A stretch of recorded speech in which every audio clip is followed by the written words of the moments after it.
Alrighty, time for your questions of sex with Alix Fox. It's the Foxhole. Hello. Hello, Ollie. I'm feeling more legendary today than the Iliad and the Odyssey combined. What have you been up to this August? Usually, if I said to you that I'd been chatting about big D and little d, then you might think I was referring to penis size. I might. Although I do remember the brand of nuts from the 70s. We are talking about deaf culture. Deaf? I have started working with a collective of deaf DJs, deaf MCs, deaf rappers called Deaf Rave.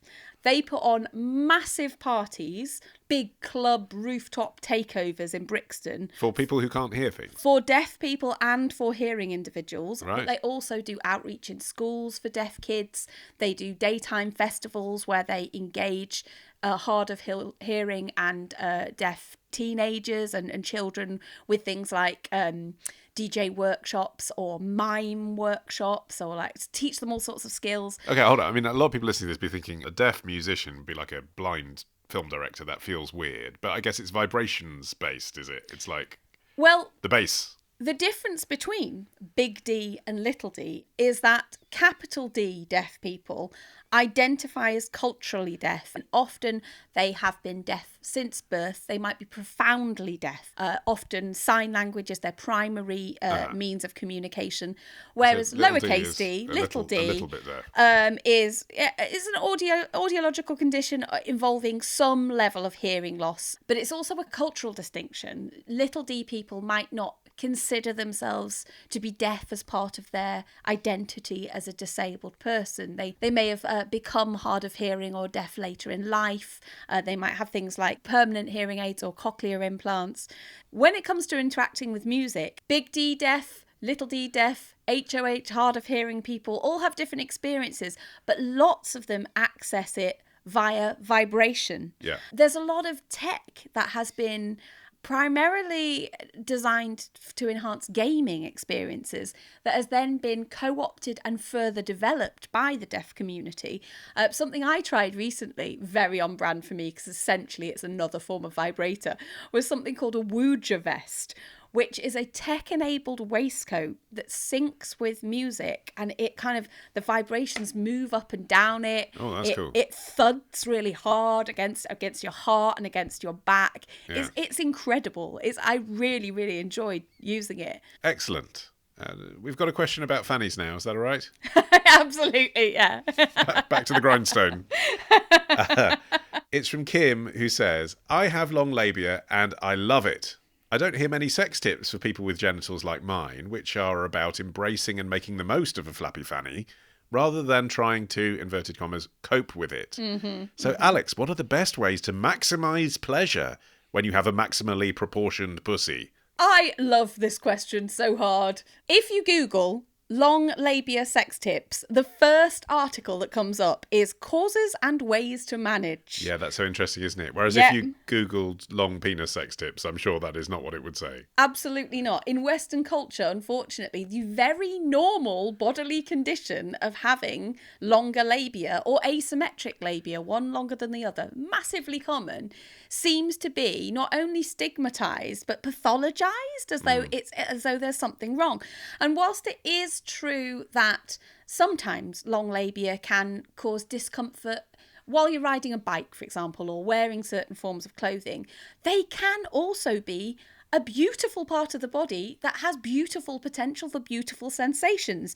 Tami Rose, who's a sex educator, she says longer labia are not excess, they're access. Oh, nice. Yeah, it's lovely. They can allow you to access different forms of sensation, different routes to orgasm, different bodily experiences. It's interesting that in Western culture, they are seen as, in the majority, a drawback.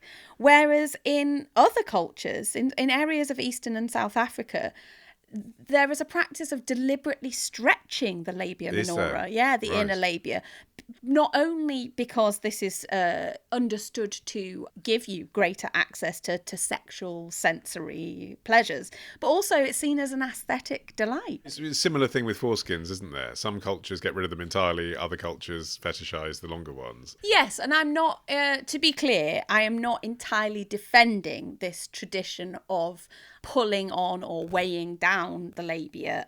In parts of Rwanda, it has the name, let's see if I butcher this, Gukuna Imashino, which means What to a pull, wonderful phrase. Well, it may not be so wonderful. Sure. It usually begins between the ages of 8 to 14 and sometimes involves things like caustic herbs or like pulling to the degree that young women's genitals become sore. And also it is trying to change the body to meet a beauty standard. So I'm not saying we should all be making our labia longer. It is, however, interesting that in some other areas of the world, it's seen as a positive thing. So, tips for people with flappy fannies that want to enjoy them for pleasure. I have a metric fuck ton of them.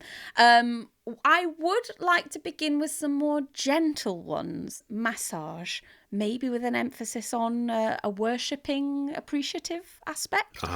You've got a greater surface area. You've got more to play with down there.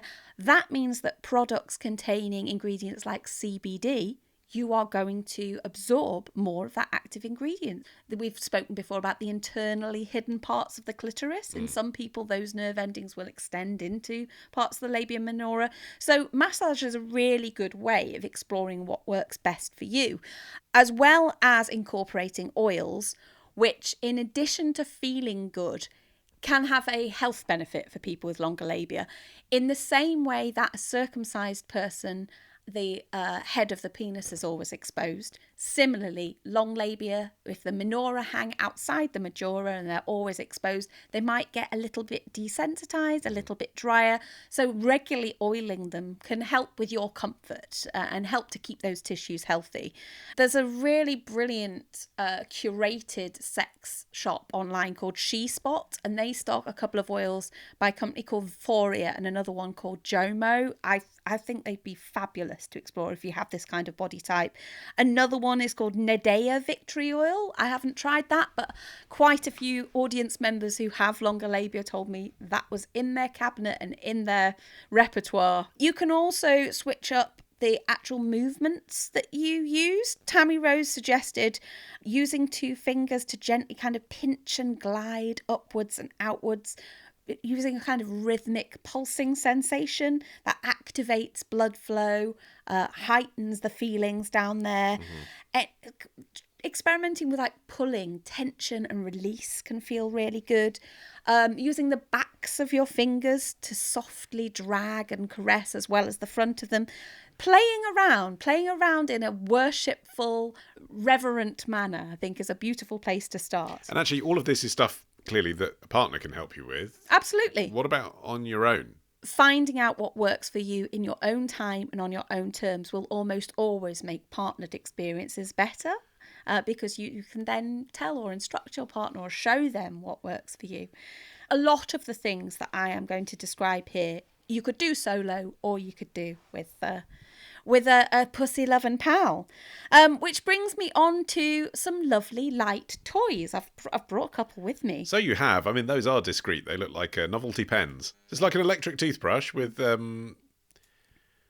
it's hard to describe what that looks like. The kind of thing that Puck might use to blow a love potion onto someone's face. That's very poetic description. I'll hire you to do website listings. It's floral. It's actually called the Lily. It's by a company called Callow. I've brought a similar vibrator from Juju here. Both of these toys... That's lovely. It doesn't have any visible buttons. There they are, very discreet at the bottom, yeah. And it's bright green. I really like the colour of that. Both of these toys are characterised by having very thin petals at the top of them. When they're turned on, they flutter. It's a light kind of lapping sensation. Nice. Yes, yeah. In a way, the shape of these toys echoes the shape of longer labia, and I think that kind of soft caress and the dissipation of vibration through those tissues could be a really luscious sensation. I would maybe experiment with not only switching up the toys you're using, but also the positions you're using them in. I can imagine this kind of blossoming, fluttering toy feeling really beautiful if the person with the labia was maybe standing up and their partner was holding this beneath them. So they were being tickled from below. I think that could feel luscious. Obviously, oral sex, you can work long labia into that. Make the most of them. Suck them, pull them with your mouth. If you're into face sitting, you've got the mother of all smothers there. Another type of toy that would work particularly well if you had capacious labia, I think, would be something like a hands-free toy like the Dame Eva. It looks a little bit like a bean that has two arms coming off either side. The bean is the bit that vibrates.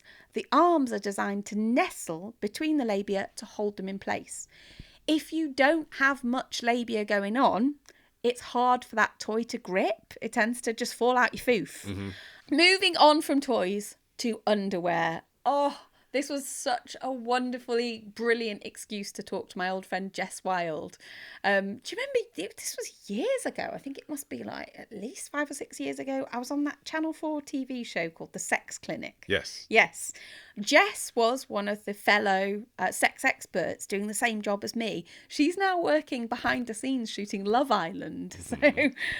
So she got in touch from a delightful tropical destination to recommend that crotchless knickers can work really well for people with long labia, because you can tuck the labia behind the gusset, and then that means that you can access the rest of the vulva and the vagina and the clitoris without having to hold them back with anything. Maybe experimenting with latex crotchless pants could be really cool. She suggested as well, though, just a standard thong, and almost like deliberately giving yourself a front wedgie and seeing how that feels, allowing the labia to overlap either side of the knickers. You can get those pants with a string of pearls instead of a gusset. I'm getting really excited about the potential. Yes, the opportunities are endless, clearly. Yeah. Of course, you can also do the really saucy, hardcore, kinky stuff. Shall we explore some of the more... Yeah, go on then. Lack of enthusiasm. No, I'm just bracing, Okay. Yeah. Labial clamps and clips. Uh-huh. You knew where it was going. Yeah, I did. They sound scary, but actually many of them are adjustable, so they can be tightened or loosened for the perfect grip. They have like soft covers on them usually, so they don't always give an intense pinch. It can be just like a little light squeeze. You can experiment with sending vibrations through those clips. So clamped to what? So you can imagine a pair of clip-on earrings. Yeah. You can clip them onto the labia. Gotcha. Okay. Yeah. Some of them have weights and chains, so you can tug on them. Right. Okay. Some of them you can use them to pull them out of the way if that's something that you want to do as part of your play. You just gestured with your hand as if you had a labia in front of you that were a good meter in width. It was like I was opening the curtains of a theatre, wasn't it? It was the Punch and Judy show you've never seen before. But yeah, some of these clamps and clips can be used to pull things out the way, but others of them are just about the sensation of pinching or of the clamp itself. Plus, as Jess pointed out, because clamps slightly restrict circulation very gently, when you take them off, the blood flows back into that area, and that can cause like a tingling and throbbing that can be pleasurable in itself, and it makes the area much more sensitive. Another more extreme thing, though, our old friend Mike Hill, he's an expert piercer. He suggested put some bling on those beauties if you really want to celebrate adorn them. Yeah, exactly. You've got more there, more room for holes. If you weren't ready maybe to commit to that kind of piercing, be careful where you go, obviously, and also be aware that officially some labial piercings count as female genital mutilation and could be reported by doctors. It's very contentious part of medical law. Yeah. I'd be remiss not to mention it, but it's a bit much to foist on Claire's accessories. That's what you're saying. Christ, do not go to Claire's for your down there's, please God. But yeah, if you weren't ready to get pierced, maybe you could experiment with those like magnetic earrings. I don't know. Yeah. Well, with the actual clip-on things you were talking about earlier. Get some 80s beauties from the second-hand shop. Yeah. buy some from the Chazza, put them on your wazza. And then penultimately, I would recommend looking into pussy pumping. What would you say pussy pumping is? I'd imagine it's blowing air up there. No, Christ, never do that. No. Please don't do that. There is that can cause injury, and there's a very small risk of embolism if you do that. So please don't forcefully blow air into your vag. No. Pussy pumping is the use of almost like a specially designed bicycle pump, a vacuum. No, that is kind of what I was imagining. Okay, so it's sucking rather than blowing. It's sucking. Yeah, it's sucking to draw blood into the area and engorge it. Yes. You've got more. More is more is more is more. So like a penis enlargement sucky thing. Yes. But for pussies, not peens. A lot of men told me that the visual there is knockout for them. They love it. Like it's almost like big boobs, you know. Yeah. A big foof looks fabulous. And then finally, I'd say if you really want to celebrate your luscious long labia, make yourself a plaster cast of your beautiful just booty. to celebrate it, not for any sexual sensation, just... Well, Lydia Reeves, who is an artist who focuses her work on celebrating the diversity of vulvas, she has people into her studio to cast them professionally, but she also does a DIY kit for £75. I think you get 2 goes as part of that kit. So if you fuck it up the first time, you can slather on the plaster for a second shot. And I think you actually could make this a really sexy process with your partner. As like it's making a sculpture. It's a statuette in honour of your statuesque labia. I think that could be a really beautiful, almost, you know, a praising thing to do. Certainly a conversation starter on the mantelpiece, isn't it? Yeah, or it could be absolutely piss funny. And you know, I'm always advocate for bringing more joy and silliness into the bedroom. There we go. Kim, enjoy. Many suggestions there to keep you busy all week. If you have a question of sex that you would like to put to Alix Fox to answer in a future edition of the show, Alex, what should you do with it? Head to modernman.co.uk, hit feedback and fill in the form.